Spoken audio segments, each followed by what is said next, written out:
Pantheon already removed. Of course, we are still on 10.4, although the patch has rolled around to 10.5 on live servers. And Pantheon, not too surprising a ban. Yeah, he's risen in priority a lot for pro teams because of how flexible he is. At Worlds, we saw him 100% ban rate. Following Worlds, many pros said he's still decent, but he's probably not first pick.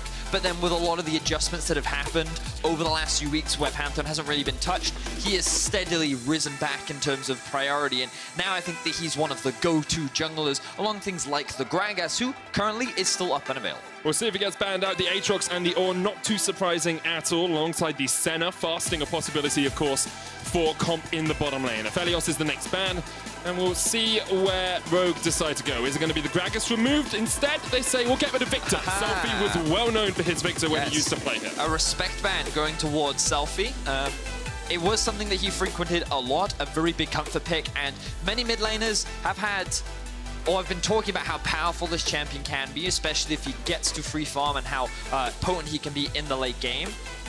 But this does, of course, leave the Syndra up and available, and Vitality are going to grab that one. A very flexible champion, can be played in multiple roles, primarily mid and bot lane. We did see it in the jungle for a while, but I think in the current meta, that's not really where you'll see it right now. But one of the great strengths of Syndra and why you can first pick her is because of that flexibility. So I don't want to see Vitality lock in their bot lane just yet. I want to keep their options open so that they can keep that flexibility available too. That's what you want to do. You want to keep the enemy guessing for as long as possible. Sett and GRAGAS, the locks. You already talked about how strong GRAGAS can be. We'll see if Inspired can get those ganks off early on.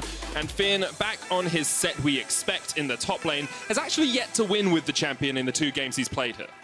Well, of course, remember that the Sett is also a flex pick. Yeah. We've been seeing, I think it was over in the LCK, where a KALISTA Sett bot lane was being played. I think it's super fun. I think it can be really strong. And given that he's just seen a Renekton, that can be a pretty challenging matchup at early lanes. So maybe Rogue are going to do the switcher. Maybe they want to put the Sett in mid. Maybe they want to put it bot. Expectations are that it won't be in the jungle. But if they do go for an early Braum here, it will highly indicate where this Sett is going to go. Definitely will. The Renekton, of course, will try and follow that Sett around through the lanes. As you said, the Syndra can still be flexed to mid or bot, so Vitality yet to show all of their cards, holding a few of those close to their chest. Sett likely to be top lane now as the Nautilus is locked in. However, we have seen some mid Nautilus in the LCK and, of course, at Worlds last year. We also saw it here. Origin did play it last week, so it was also something that Nukeduck played into Syndra, so perhaps something that Rogue have been thinking about themselves. We'll have to wait and see. A lot of flex options available on the Rogue side. Vitality, though, pretty cut and dry, very early game focused. A lot of early game power and setup with the Syndra. Renekton in the top lane as well. Vitality investing in what I think we've seen a lot of from Vitality so far this split, which is fast, high-paced early games. It's usually their mid-game where they really start to falter because people get caught out. They don't know how to manage their waves properly, and they end up getting punished as a result. You can see Rogue still banning out mid lane champs in the form of Cassio. Of course, can still be flex bot. The Yasuo removed, so you get rid of that Yasuo-GRAGAS combo that we always talk about. And now Rogue deciding where they want to put their next ban. Get rid of a support, I say. Braum will be removed from the pool.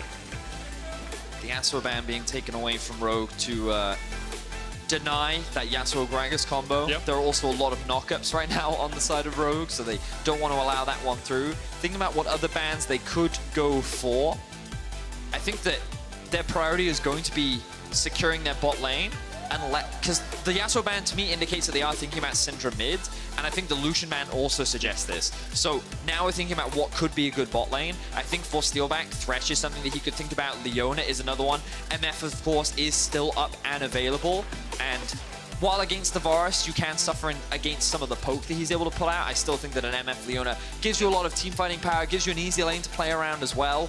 But given that they're already hard committing to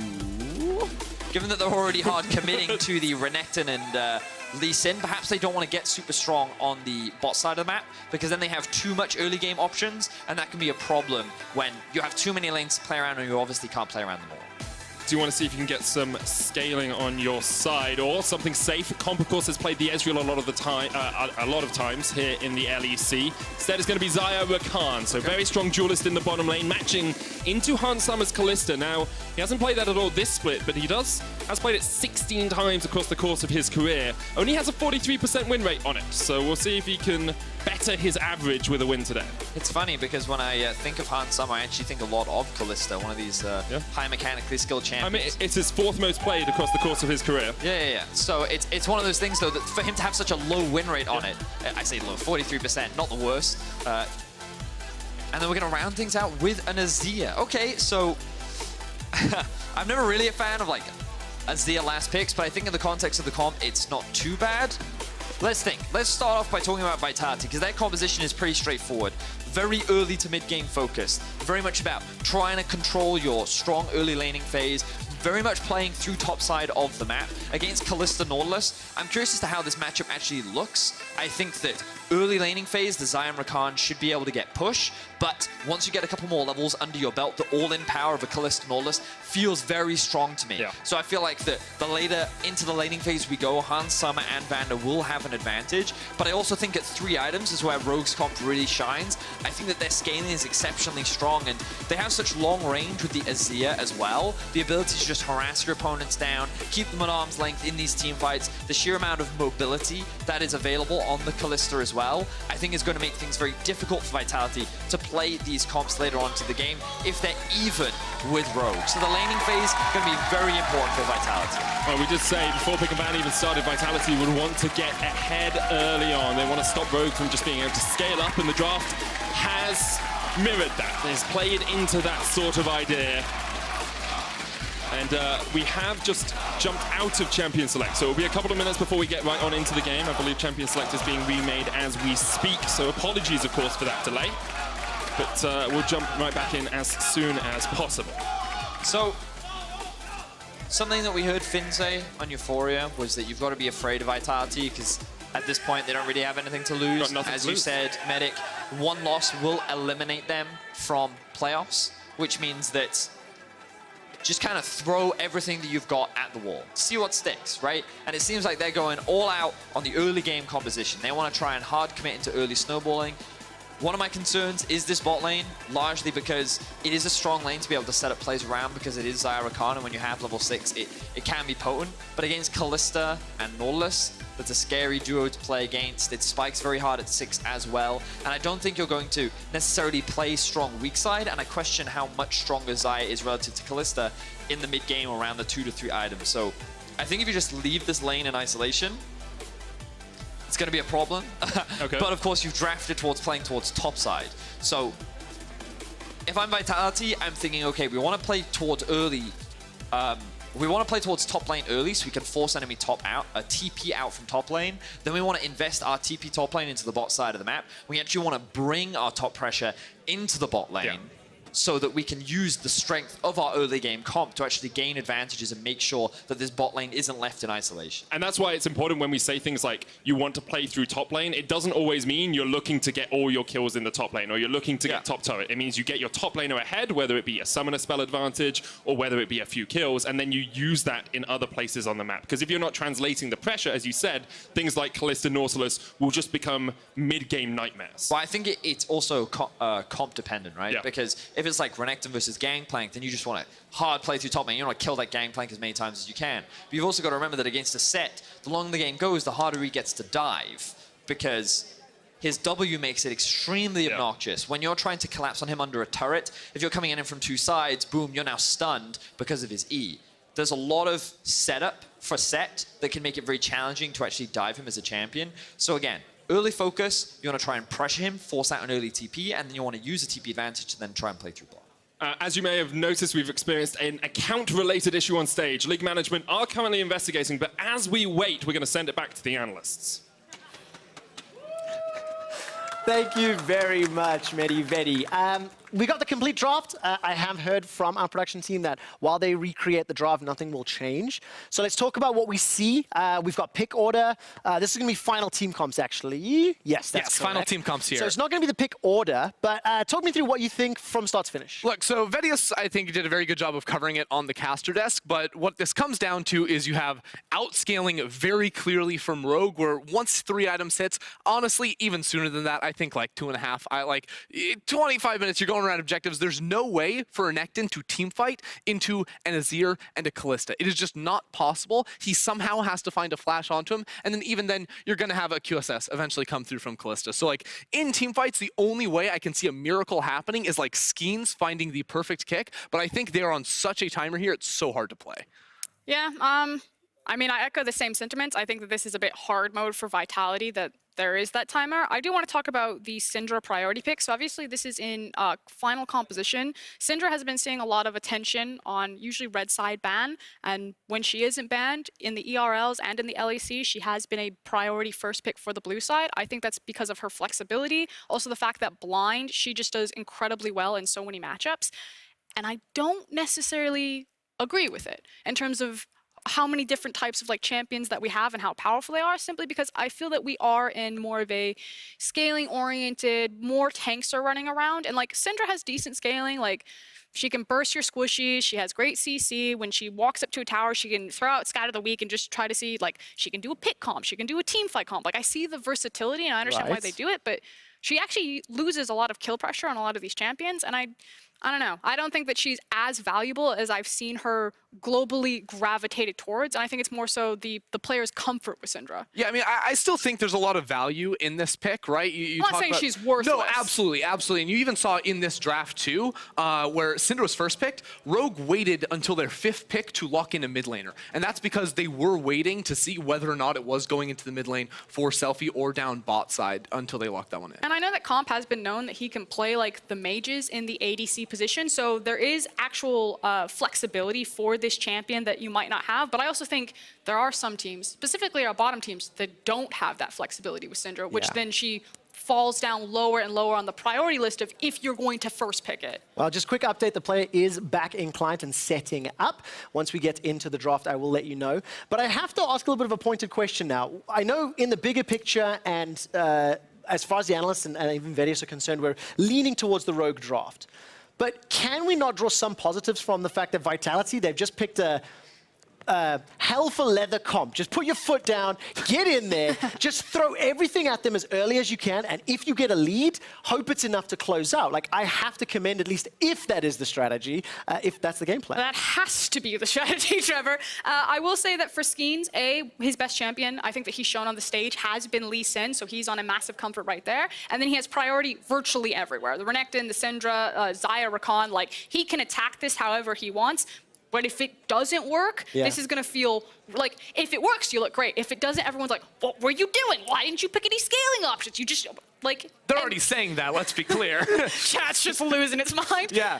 No, honestly, I think, like, you talk about early pressure for Vitality. Like, yes, Lee Sin can play to a lot of lanes, but I think Rogue's comp is so good at absorbing pressure, right? Like, top lane, it's a set. You can't really dive him. If he keeps the lane on his side of the map, he's going to be totally fine. Mid lane, Larssen, you can't lock this guy down. It's just not going to happen. Bot lane's the only option, and even then you have to go on Han Sama because at level 6, Nautilus can get out. So I actually want to see if Lee Sin on blue side can impact this bot lane early. And I want all attention actually in the early game for Comp and Steeelback to see what they do with their initial waves. I'm sure our observers will catch it. XAYAH and RAKAN are one of the only bot lanes that when they get into the lane, because of the steroid on the W, and XAYAH Q, like whatever you want to do, that they can push and try to get it to bounce off the wave. Like they can clear a wave before the other wave crashes in. But if you mess that up and you are found on an extended lane, KALISTA is so punishing. I've heard all over scrims that KALISTA is terrifying champion. The teams know how strong she is, but no one is a KALISTA player. Like, for KALISTA, you have to put a lot of hours in to be really good at it, and I think one of our best KALISTA players, Sven, left, and so now we don't necessarily have the same power, and if you do mess up the wave on XAYAH RAKAN, and KALISTA is Hail of Blades, she will run you down, and she will absolutely destroy you. Yeah, I do like the magnifying lens on bot lane here as well for the side of Rogue, because if Inspired's going to gank anywhere, I also think bot lane is a decent option. If the waves are mismanaged, and Inspired, what he should be doing in the early phase of his jungle is not matching the same side of the jungle as the Lee Sin. GRAGAS doesn't win in these fights. He doesn't want to take a 2v2 or a 3v3 where Lee Sin is going to be there. Instead, if he can track the enemy jungle, know that Skeanz is going to be top side when he crafts his path to end towards bot side, the GRAGAS can actually make something happen there. I can see the players are currently going through the draft, so as we're getting ourselves set up, let's summarize some points. You guys are very, very heavily invested in this bottom lane. But give me some expectations on what you want to see either team comp do. The one that I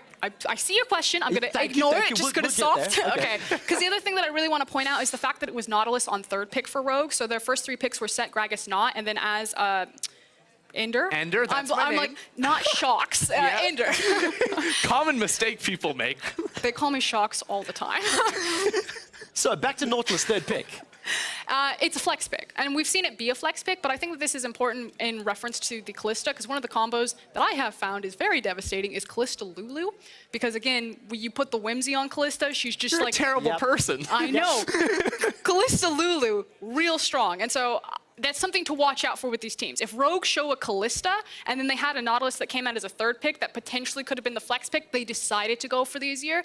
I'm just saying, there might be a potential where this is Nautilus mid to deny Syndra kill pressure. KALISTA Lulu comes out, it's busted. We will find out. I hear the game is loading up. So now back to the original question. What was the question? I can Give answer me this. some I got it. expectations of what you want to see. Vitality have to pop off early. Skeanz has to get something done. I think bot lane's the best place to do it. I think it goes Otherwise, top. they get outscaled and there's no ability for them to team fight. So make it happen early, otherwise you lose. He's going top. Come on, this is Cabochard. It doesn't matter. He's going top. He's going to try to break top. Oh, well, let's find out what they do. During Champ Select, we experienced an encounter-related issue which has been resolved by our league officials. The teams have now finished reviewing Champion Select with the same picks and bans, and we're off to the Rift. Vedi, take it away. Thank you very much, Quick Shot. We are back. Vedius. Is he going to gank top lane? Is he going to gank bot lane? You need to split this tie. The difference... Just pick one. I think he should gank top lane. Okay, top lane it is. But again, we said this beforehand. I want them to try and burn Sett's TP. Yep. I want Vitality to have TP advantage, and then I want them to invest in like a 4-man dive bot or something, right? So that's where I'm at. We'll see what they do. We're jumping into game. Jungler's all I want to track in the early game, because depending on where they start will heavily indicate their pathing. You can hear that the crowd is animated as always. Great to see. Slightly Rogue favored in the crowd, I think. I'm hearing a few more Rogue chants than I am Vitality chants. I do want to bring up, it is Hail of Blades KALISTA, as they mentioned on the analyst desk. Very powerful. You get a huge amount of damage out very early on. Yeah, I'm going to have a quick look if, well, actually, I was going to say if you started with E, but no pro player takes a skill until they actually have to hit a minion. Yep. But yes, basically the idea is you take Rend early, and then when you use the Hail of Blade, you can be like, what? Oh, I now have 3 Rend stacks inside of you, which is a nice setup for burst. Having a look at some of the summoner spells, I was wondering if Larssen was going to take Cleanse in this matchup, because against the Syndra, something you have to be very cautious of is the QE combo, which is a very strong gank setup tool. But he's decided to take TP. Now, something that Larssen often does when he has teleport is he will use it to... He'll shove in the wave, he'll TP back to lane, and because his enemy doesn't have the TP, he'll then use it as an opportunity to roam, even on champions like AZIR. So around the level 6 mark, keep an eye out for that when it comes to Larssen, and we'll see how the lane matchup actually plays out, because right now things are pretty even, as you kind of expect in this 1 versus 1. Did see Inspired starting without a leash on the top side here. He went Razorbeaks into red. His bot lane delayed their entry into the lane, so Rogue have hidden knowledge of where their jungler is, whereas Skeanz was given a leash by his bottom lane, which makes it a little bit more obvious that he has started on red and is now working his way up towards the top side. Well, Skeanz has no information that the red buff has been taken away. Of course, now he'll find out, and he'll get spotted. Inspired, what are his choices here? Looks like he's just going to keep doing the Krogs. Yep. This was a very standard GRAGAS clear last split, even, where you would just do full red side clear because it would guarantee you a level 3. With the Krog experience changes, it's gone back to being a very popular GRAGAS clear. He's not super reliant on the blue buff, so he's going to be more than comfortable to clear this one out and not be in too much danger. Does also give him the option of covering Finn early on. As we said, Vitality might want to play through the top lane here. Finn has pushed up the wave, using those haymakers pretty often, and has forced Cabochard back.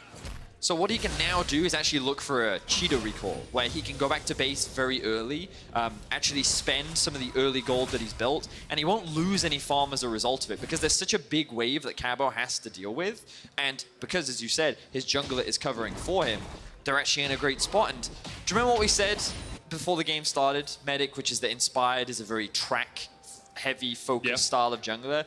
You can see that the vision that they've set up has constantly given them information as to what Skeanz is doing and wants to do, and they kind of have an answer for it at every turn. Inspired now going to make his way straight into the river, wants to secure the Scuttle Crab because, hey, we just saw Skeanz path up towards top side of the jungle, which means that he might move towards his bots to clear out that half of the jungle, so let's secure Scuttle and maintain vision control around this area. And of course, they did spot him on the ward in the bot lane as well. So. And it's so important because Skeanz is the key member of Vitality when it comes to getting kills for his team. You can see he's sitting at almost 80% kill participation. He's top of all junglers in the league. So things aren't happening unless Skeanz is there for Vitality.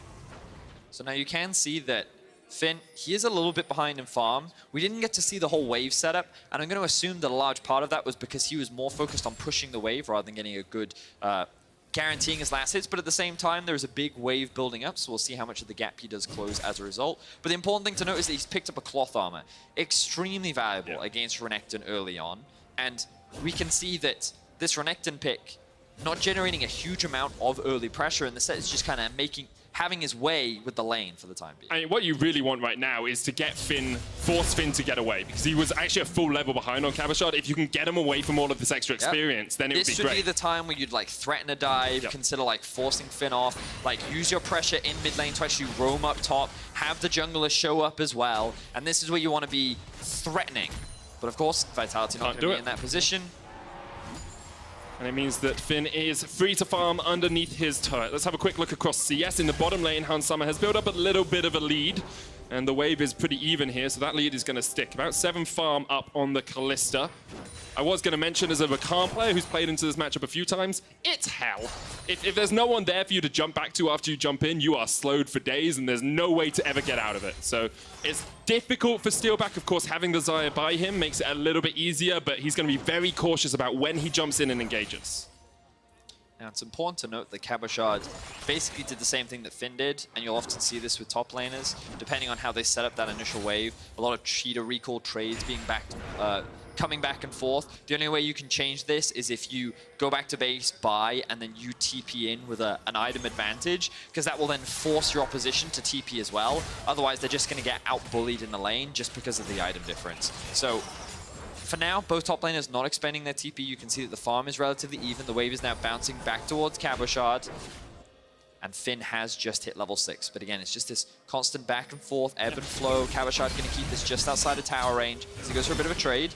That's a pretty beneficial trade for him. Finn will pop the Haymaker, but doesn't connect onto Cabochard, and Cabo will be on his way to 6 here. Cold the Week's going to do a lot of damage, and Finn's going to have to start walking away because Cabochard, he was eyeing him up pretty hungrily for a kill. So Cabo can actually freeze the wave here and make Finn's life very unpleasant. Because remember when we were talking about being forced into TP? This is a situation where Finn might have to use it. Because if he doesn't, then this wave is going to get permanently frozen on him. It's not going to do it. All right, so he's going to fall behind a lot in terms of experience and gold. Oh, okay, there's the TP. Okay. I think he had to do this, otherwise the lane becomes really miserable for him because this wave is slowly pushing underneath the tower of Cabo, and that would have he would have lost a lot of farm, a lot of XP, and Cabo would have gotten like a huge advantage in that 1 versus 1. And Finn now has grabbed the early armor boots. I think a really good item up against Cabochard, and you can now see how much stronger he is in terms of those trades at early levels. So good decision there from Finn, but now Cabo has that TP advantage. So then we come back to this conversation that we kept having earlier, which is how can you use this TP elsewhere on the map? He might not have a choice because Cabo might be forced into TPing himself. Oh god. Now he's definitely forced to TP back into lane because now top wave is slow pushing towards Finn. And so this is what I was talking about, where depending on how the top laners use their TP, depends on how the other one is forced to react. And now Cabo, he's forced to use his TP, of course, because with the item difference that exists in the 1 versus 1, if he doesn't use it, his lane is going to be extremely miserable. So now there's no TP to be able to use bot side. This then gives a lot of freedom for Hans and Vander to play much more aggressively in the 2 versus 2. Which, speaking of, has the barrier, but he's going to go down straight away. First blood to Hans. Pretty easy stuff for Rogue. They just waited in a bush and then struck. So, that early game composition that we were talking about for Vitality is now down 1,000 gold. Yeah. This is what we in the business call yikes. Now, the fact that they were able to find that 2 versus 2 kill is what makes things even worse for Vitality, because both summoner spells are gone for comp. Hans and Vander have just hit 6. They only had to expend their Ignite. And now we see Skeanz making his way up to the top side of the map, looking for a gank. But hey, what's that? A ward is there, Inspired is here in classic Rogue fashion. They're tracking the jungler, they're here for the counter gank. Finn pops him back with the showstopper. There's the haymaker, but the barrel knocks them both out of it, and Cabochard still has that dominance proccing. Are they going to fight for it? Because Larsen's on his way up. Flash forward, the knockback from Inspired, but Cabo slices and dices straight into Larsen. So much damage coming out. Selfie's on his way up, looking for his first kill in the LEC. Takes it. And now Inspired is going to be scattered to all 4 corners of the globe. However, Vander and Hans are on the chase, and with Fate's Call, even if it misses, Selfie has no mana left at all. Hans will give Larsen his first kill of the game. So it was a scary play initially, but it ends up paying off massively in favor of Rogue. Here we see the play coming in from Vitality. They want to set up this dive onto Finn. They want to try and utilize the level advantage. And hey, things look pretty promising here, but the barrel knocks people out of the damage from Finn. Okay, a little worrying at first, but you know that Larsen's on his way. Cabochard going to commit his flash along with Finn to disengage. Good body slam there from Inspired, but then nice response from Cabo onto Larsen to almost 100 to 0 him. I like the patience from Skeanz. I wonder if it was patience or if he just didn't have enough energy. Don't think he had Either enough way, energy. he doesn't commit to it, allowing Selfie to get the play. But now, Vitality don't recognize that Rogue is already making the swap. We're 8 minutes into the game, Herald is alive, Rogue want to be moving up towards the top side of the map, and hey-ho, just as you're getting a bunch of kills, the saviors arrive, and now Hans and Vander are sitting at 1-0-2 each. They have a lot of gold in their back pocket, they're extremely strong, and whenever they want, they can pretty much take that Herald. You can see about 1,000 gold difference in that bottom lane for Hans over comp. Selfie did get himself a couple of kills there, but still only even with Larsen in the mid lane. He'll want to try and get this Syndra rolling, because of course she can do a lot of work later on in the game. You can burst down someone like Hans if you can get that ultimate off, the Unleash power, but it is going to be tricky for Vitality, you have to feel. No summoners on comp. Selfie doesn't have his flash Skeanz. Cabochard also flashless. So if they want to fight around the Rift Hold, it's going to be a very difficult series of events to maneuver. It certainly is. I think that Rogue just have so much control right now.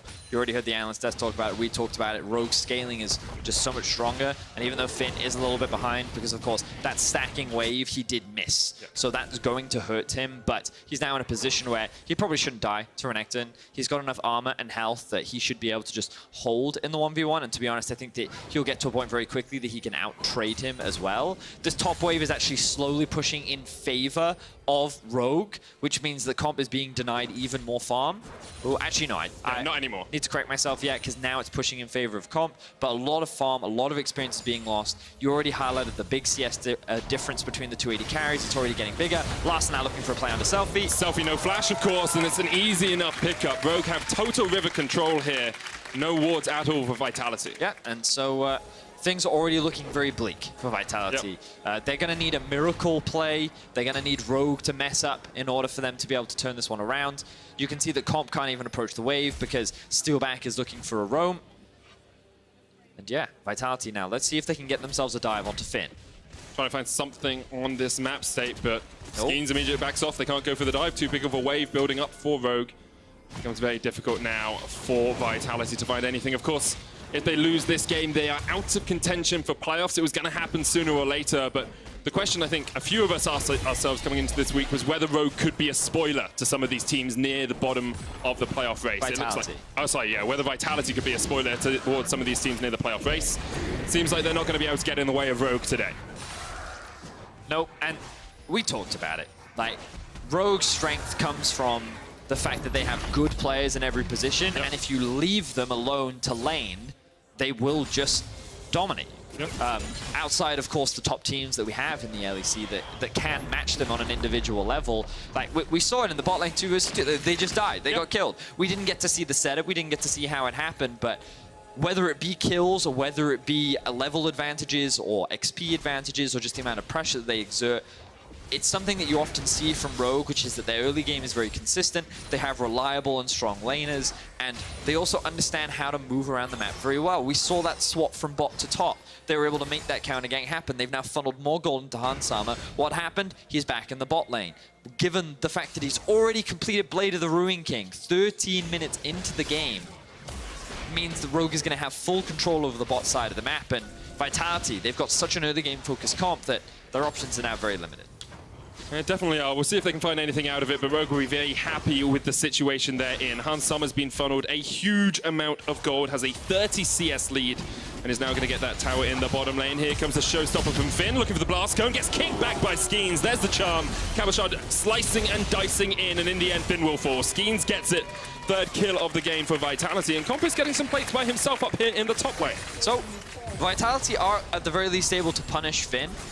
By finding that kill, they do get a little bit of gold into their back pocket. And while, of course, these plates are valuable, Hans Sommer is doing exactly the same thing in the bot lane as Larssen goes in. Larssen jumps straight onto Selfie, former teammates on H2K, but Larssen showing Selfie why he's the one starting in the LEC at a consistent basis. Vitality will be able to trade this tower, but Rogue still up a tower, still ahead, 2.5k gold. And Larssen is already level 11. 3 kills, nearly completed the Nash's Tooth. Yeah, he's pretty strong. I don't want to say the game is over. I think you can say it. I want to say that there's like a 90% chance that Rogue will win. Only 90? Yeah, because you still have to account for the fact that Rogue, multiple times, have gone to Baron and then nearly lost it. They have had a consistent error in their mid-game where they take a fight they really shouldn't be taking, and enemy teams can get back at them. However, when you are on a comp that scales better against an early game comp and you keep getting catches like that, I think I'm going 95%. I think I'm going 95% here. I mean, all right. I mean, we'll see. We'll see. Okay, so here's the thing. If I said to you, you give me...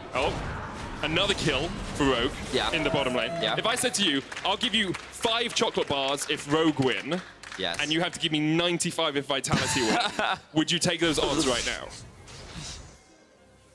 No. Okay, if I give you 10 chocolate bars if Vitality win, if Rogue win, and you have to give me 90 if Vitality win, would you take those still odds? not taking that. Really? Are you sure you've got those the right way round? I feel like you've messed those names up.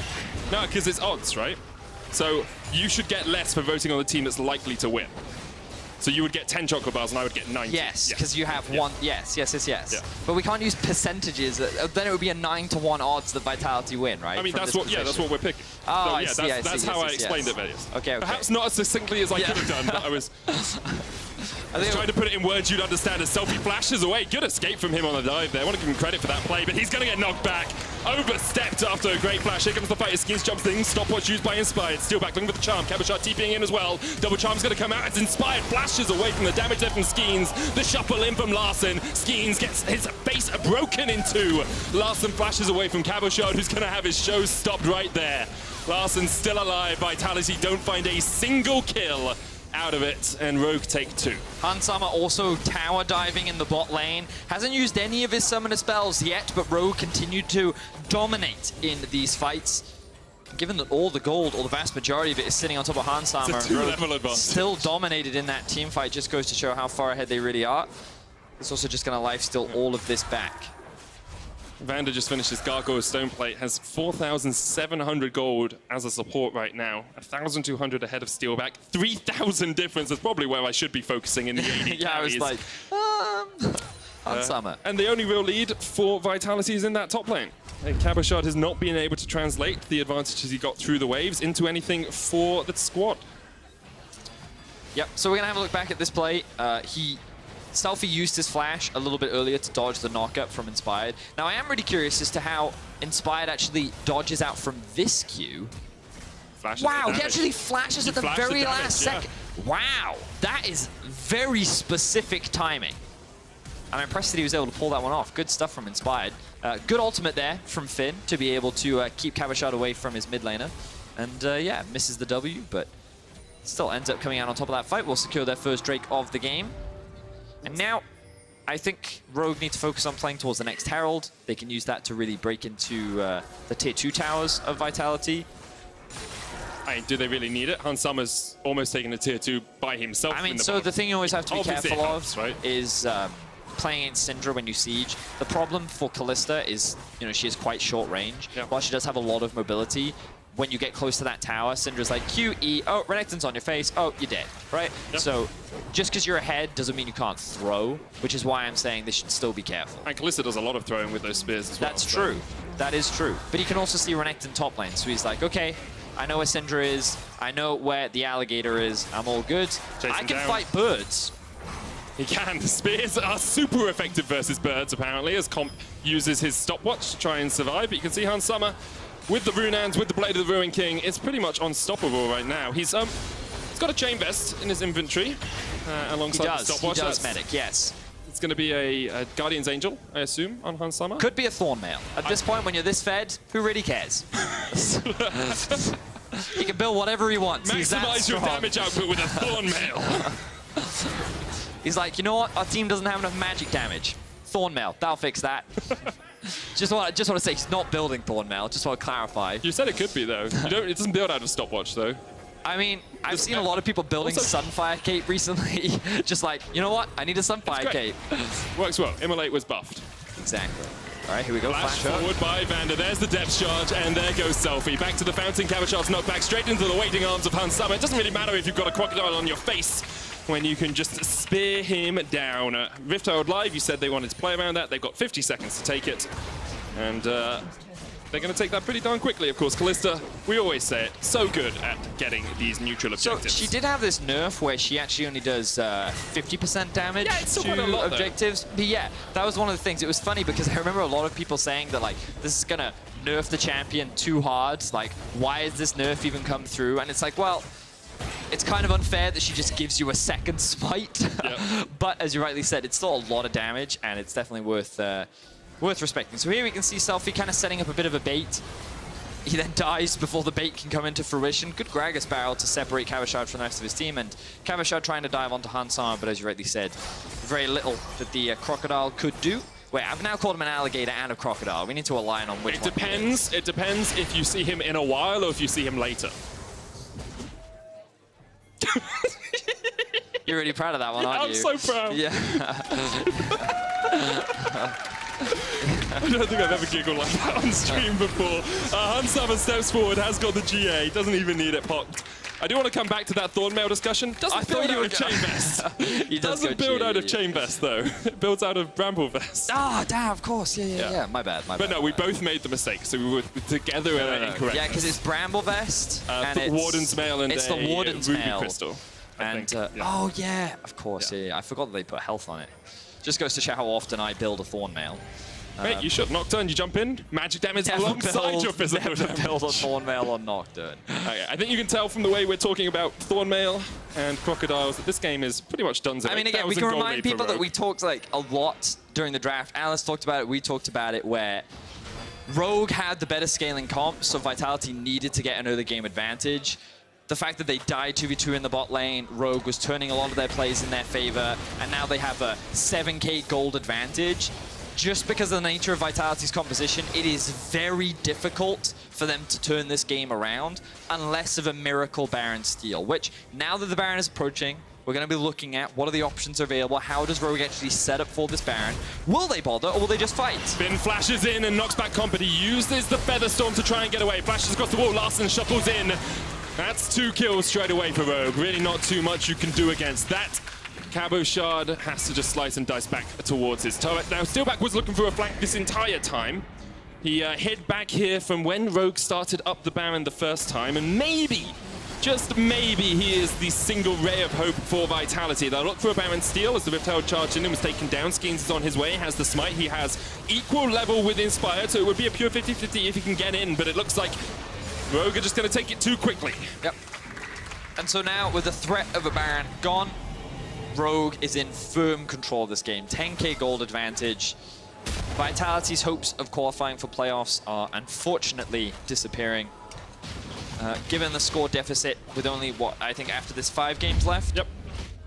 there's just no way for them to catch up. So let's have a look back at Finn's play.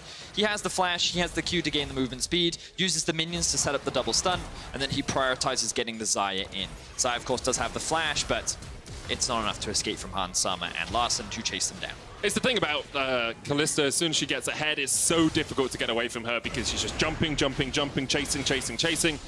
And you can see right there, basically impossible for Comp to do anything, even burning his ultimate and the flash. Rogue will get their second dragon of the game, not too impactful at this point, as we expect them to use this Baron in a couple of lanes and try and push in. The mid lane turret is tier 2 is down, the bot lane tier 2 is down.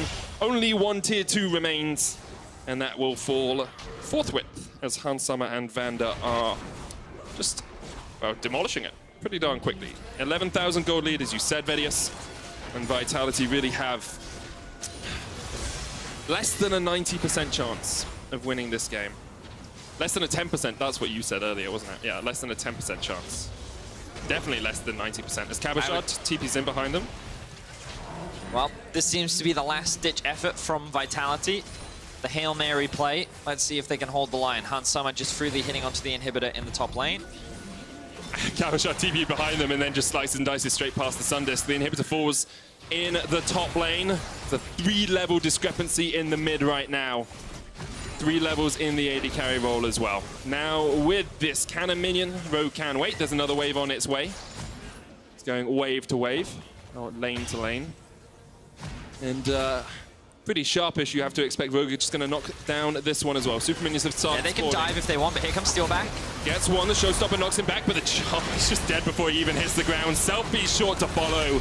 This has been a demolition from Rogue. They really haven't met up with too much resistance. Vitality tried their hardest, but Rogue were just so much better than them today. And they keep their hopes of making playoffs very much alive here, Rogue.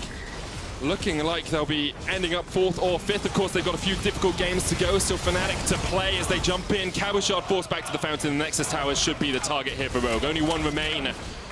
And unfortunately, Vitality are knocked out of playoffs contention, but Rogue are still there. And Rogue is still there. That was a winner. Yeah, I didn't know. Rogue are soldiering forward, still contesting for the top spots. Yeah, I messed that one. They've now equalized the scoreline with the top 3 teams. Of course, they still have they still need to go up against some of the other top teams. Yeah, they have Fnatic and G2 next week. Yes, and then SK Schalke in their final week. Next week is going to be the toughest week for Rogue, but this is the level of performance that you